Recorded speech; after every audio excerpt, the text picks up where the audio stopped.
കോഴീനെ കഥ ഞങ്ങളോട് പറഞ്ഞിട്ടില്ല? പറഞ്ഞു കാണണമല്ലോ. എന്റെ കോഴിനെ കൊന്ന കഥ പറഞ്ഞിട്ടില്ല സാലിയാന്? കേറി താമസത്തിന് മുന്നേ നമ്മൾ വീട് പണിയാൻ വേണ്ടി വാടകയ്ക്ക് താമസിക്കില്ല. അപ്പൊ അവിടുത്തെ ചേച്ചിക്ക് കോഴിക്കുഞ്ഞുങ്ങളുണ്ട്. അപ്പൊ നമ്മൾ കേറി താമസത്തിന് ഗിഫ്റ്റ് പോലെ എനിക്ക് കൊണ്ട് 2 കോഴീനെ കൊണ്ട് തന്നു. പൂവൻ കോഴി കുഞ്ഞുങ്ങളാണേ. കോഴീനെ ഞാൻ എന്റെ മക്കളെ പോലെ കൊണ്ട് നടക്കുമായിരുന്നു. ചിക്കൻ തൊടത്തേ ഇല്ല. എന്റെ കാലില് കെട്ടിയിടും, ചരട് കെട്ടിയിടും. എന്റെ കോഴീനെ കൊണ്ട് ഞാൻ ഇങ്ങനെ നടക്കും. അല്ല, അത് കുഞ്ഞതാ. ആ കുഞ്ഞു കോഴി നമുക്ക് അങ്ങനെ ചെയ്യാൻ പറ്റും. കാരണം തള്ളക്കോഴി ഇല്ല.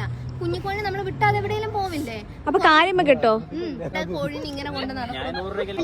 ഗോതമ്പെല്ലാം കൊടുക്കും. അങ്ങനെ ഗോതമ്പ് മാത്രം എന്താ പറയാ, അതിനെ വെറുതെ വേണം. എന്നാലും അത് പുഴുവിനെയൊക്കെ തിന്നണ്ടേ അതിന് എന്നും പറഞ്ഞ മണ്ണിരേനെയൊക്കെ തിന്നണോ ചെയ്യുന്ന പറഞ്ഞ ഞാൻ എന്ത് ചെയ്തു, ഇതുങ്ങളെ പോയിട്ട് മണ്ണിന്ന് ഞോണ്ടി തപ്പ് ഞാൻ എന്തിന് മണ്ണിരേനെ അത്രയും ഞാൻ സ്നേഹിച്ച് വളർത്തിയ എന്റെ കോഴിയാണ്. അതിനെ കൂടില്ലാഞ്ഞിട്ട് ഞാൻ കാപ്പിമരയില്ല, ഇങ്ങനെ ബ്രാഞ്ച് ആയിട്ടിരിക്കുന്ന കാപ്പിമരത്തിൽ കൊണ്ട് ഞാൻ വൈകുന്നേരം സന്ധ്യ ആകുമ്പോൾ 2 കാപ്പിമരമുണ്ട്, 2ലും കൊണ്ട് 2 കോഴിനെ കൊണ്ടിരുന്നു. അതായത് അതുങ്ങളുടെ കൂടെ എന്റെ അതിലും ഒരു കോഴി ഒരു ദിവസം നോക്കുമ്പോൾ വൈകുന്നേരം രാവിലെ ഇറക്കി വിട്ടതാ. വൈകുന്നേരം ഒരു കോഴി വന്നില്ല, ഒരുത്തനെ വന്നുള്ളൂ. മറ്റേ കോഴീനെ എന്തോ ജീവി പിടിച്ചോണ്ട് പോയെന്നൊക്കെ എല്ലാരും പറഞ്ഞു. അന്ന് വീട്ടില് കോഴിക്കറി.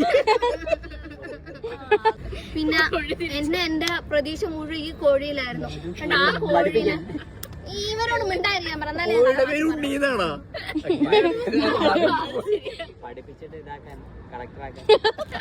അങ്ങനെ ഈ കോഴീനെ ഞാൻ വളർത്തായിരുന്നു. ഒരു ദിവസം നോക്കുമ്പോ ഈ കോഴിനെ കാണാനില്ല. ഞാനങ്ങ് വിഷമായി പോയി. ഒരു ദിവസം രാവിലെ നോക്കുമ്പോഴത്തേനും ഒരു കിളവൻ അവിടെ വന്നിട്ട് ഒരു കിളവൻ, ഒരു പുള്ളിക്കാരൻ, അങ്ങനെ ഞാൻ പറയുള്ളൂ, ദുഷ്ടൻ. അങ്ങേര് വന്നിട്ട് ഷാജി അച്ഛനെ വിളിക്കുന്നു. കഥ പറ പെട്ടെന്ന്, അമ്മയ്ക്ക് BP ഒക്കെ ഉള്ളതാണ്. അപ്പൊ ഞാൻ അവിടെ എന്തോ പഠിച്ചോണ്ടിരിക്കും. അപ്പൊ ഞാൻ ഇത് കേൾക്കുന്നുണ്ട്. അമ്മ ആ പുള്ളിക്കാരൻ വന്നിട്ട് ഷാജി നമ്മള് കോഴീനെ പിടിച്ചായിരുന്നു കേട്ടോ എന്ന് പറഞ്ഞു. അപ്പൊ അച്ഛക്ക് അറിയുന്നില്ല, അച്ഛനൊന്നും ശ്രദ്ധിക്കുന്നില്ല ഞാൻ ഈ കോഴീനെ വളർത്തുന്നു. അച്ഛ കോഴി ഏത് കോഴി? നിങ്ങളുടെ ഒരു കോഴിയില്ലായിരുന്നോ? അങ്ങോട്ട് കോഴി ആ ശരിയുണ്ടാ, അതിനെ ഞാൻ പിടിച്ചു കിട്ടോ. ഇത് നമ്മുടെ പിള്ളേരൊക്കെ വന്നപ്പോഴത്തേനും ബന്ധുക്കൾ ആരാണ്ട് വന്നപ്പോഴത്തേനും നമ്മൾ അതിനെ പിടിച്ച് കറി വെച്ചു. പൈസ തന്നേക്ക് എത്രാന്ന് പറഞ്ഞാൽ മതിയെന്ന്. അപ്പൊ എന്റെ അച്ഛൻ പറയാ, അതൊന്നും സാരയില്ല, അതൊന്നും കുഴപ്പമില്ലെന്ന്. ഞാനാണ് അച്ഛനല്ല. അച്ഛൻ നോക്കുമ്പോ ഏതാണ്ട് ഒരു കോഴി ഇവിടെ കോഴിയെ വളർത്തുന്നുണ്ട്. എന്റെ കോഴീനെ ഇവര് പുറകെ നടന്ന് ഓടിച്ച് കല്ല് വെച്ച് എറിഞ്ഞ് വീഴ്ത്തി കൊന്നു. ആ വീട്ടിൽ ആരെങ്കിലും ജീവനോടുണ്ടാ? ആ പുള്ളിക്കാരൻ മരിച്ചു.